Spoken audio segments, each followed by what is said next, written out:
इकडे जळगावमध्ये सकल हिंदू समाजाचा निषेध मोर्चाला गालबोट लागलेला आहे। मोर्चामधील काही तरुणांनी मोर्चाच्या दरम्यान बाईकच्या शोरूमवरती दगडफेक केली। या घटनेनंतर काही काळ तणावाचं वातावरण होतं। या घटनेमुळे पोलीस बंदोबस्तामध्ये वाढ करण्यात आलेली आहे।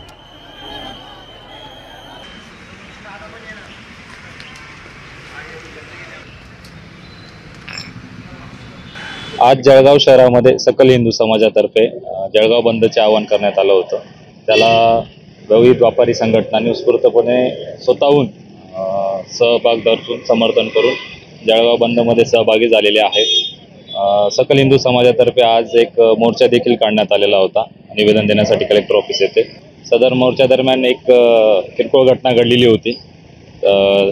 शोरूमवर एक 2-3 दगड पडलेले होते।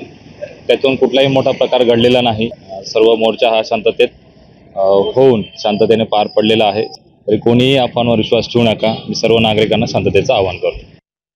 मला असं वाटतं बांगलादेशाची जी घटना सुरू आहे ती अतिशय निषेधार्थ आहे।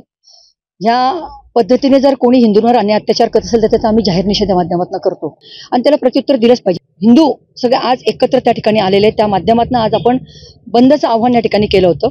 शांततेने बंद पाळण्याचं आव्हान केल्यानंतर काही तुरळक लोकांनी दुकानं सुरू ठेवले होते।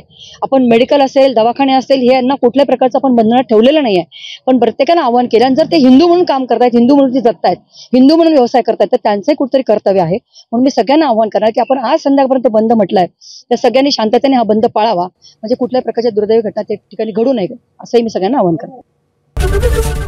एबीपी माझा, उघडा डोळे बघा नीट।